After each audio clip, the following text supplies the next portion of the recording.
Halo teman-teman, balik lagi bareng saya Adit. Selamat datang di hari keempat proyek taklukan TPA Bappenas. Kalau di hari 2 kemarin, kita sudah belajar dasar-dasar analogi kata. Hari ini kita bakal naik level ke analogi kata level advance. Di tingkat ini, pilihan jawabannya bakal mirip-mirip banget dan sengaja dibuat ngecoh kalian.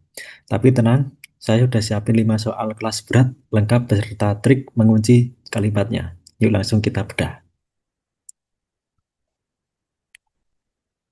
Kita mulai dari soal nomor satu yang punya tiga kata. Bicara, cakap, dan gagap. Hubungan apa yang mengikat ketiganya? Apakah lihat, tatap juling, atau mendengar simak tuli? Coba fokus pada variasi maknanya dan kunci jawaban kalian sekarang. Oke, kita lihat jawabannya. Jawaban yang benar adalah D, mendengar, simak, dan tuli.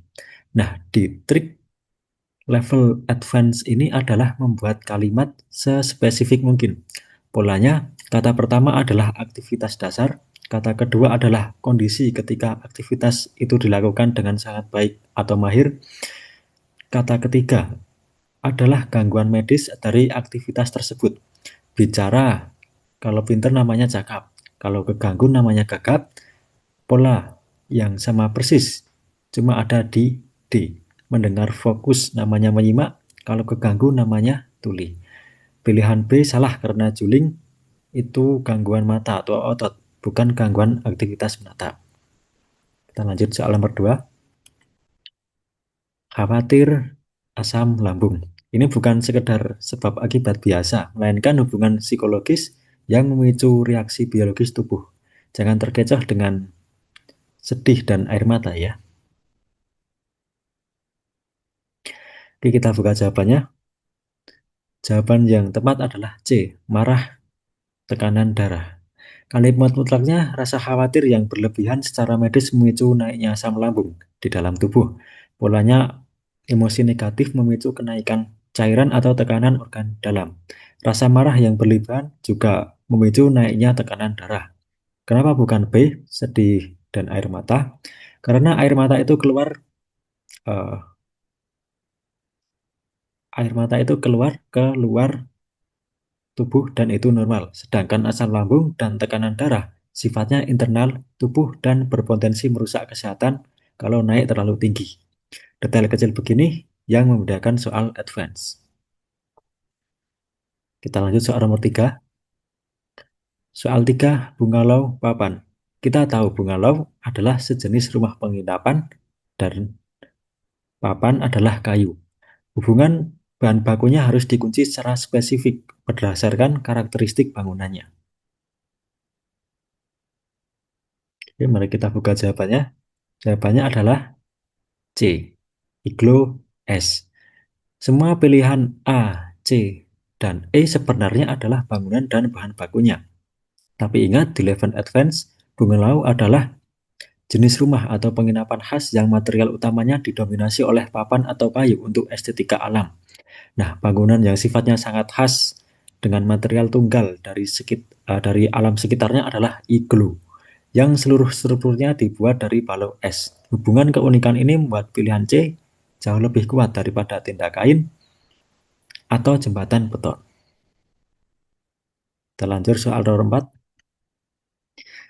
Soal nomor 4, gayung air. Hampir semua pilihan di bawah adalah alat dan objeknya.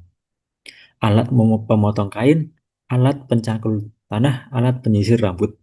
Lalu bagaimana cara menemukan satu jawaban yang paling mutlak? Jadi jawaban yang benar adalah jawaban D. Pasti banyak yang bingung antara cangkul tanah atau sisir rambut kan? Mari kita bedah perilakunya. Fungsi utama gayung adalah murni untuk mengambil atau memindahkan air tanpa merusak atau mengubah wujud air tersebut. Sekarang kita cek, gunting mengubah kain itu memotong, cangkul mengubah tanah itu membongkar, sisir menata rambut. Sedangkan sumpit fungsinya sama persis seperti gayung, yaitu alat yang digunakan untuk mengambil dan memindahkan mie tanpa mengubah bentuk mie-nya. Logika detail ini wajib kalian kuasai. Kita lanjut soal terakhir. Soal terakhir untuk hari keempat, ulat kempopong kupu-kupu. Ini adalah urutan proses metamorfosis. Mana pilihan di bawah yang polanya paling setara secara ilmiah atau industri? Jadi kita buka jawabannya. Jawaban yang benar adalah B. Benih bibit pohon. Soal di atas menunjukkan tahapan daur hidup makhluk hidup atau metamorfosis. Pilihan D. Tepung adonan roti dan E. Padi beras nasi adalah proses pengolahan benda mati atau manufaktur. Jadi kita eliminasi. Tersisa pilihan A dan B. Mengapa B lebih tepat daripada A? Karena dari ulat ke kepompong terjadi perubahan fisik yang drastis atau fase transisi. Sama seperti dari benih itu biji menjadi bibit, yaitu tanaman muda berdaun lalu menjadi pohon yang besar. Jadi pilihan B adalah padanan proses organik yang paling sempurna.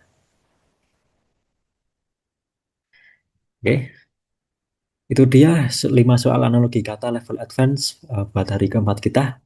Mulai berasa kan bedanya tingkat dasar sama tingkat lanjut? Berapa skor kalian hari ini? Jangan malu-malu buat tulis di kolom komentar ya. Besok di hari kelima kita bakal masuk ke materi pemahaman bacaan. Saya bakal kasih tahu cara cepat nemuin ide pokok teks panjang tanpa perlu pusing baca semuanya dari awal sampai habis. Jangan lupa like, share video ini, dan subscribe. Saya Adit, sampai jumpa besok. Terima kasih.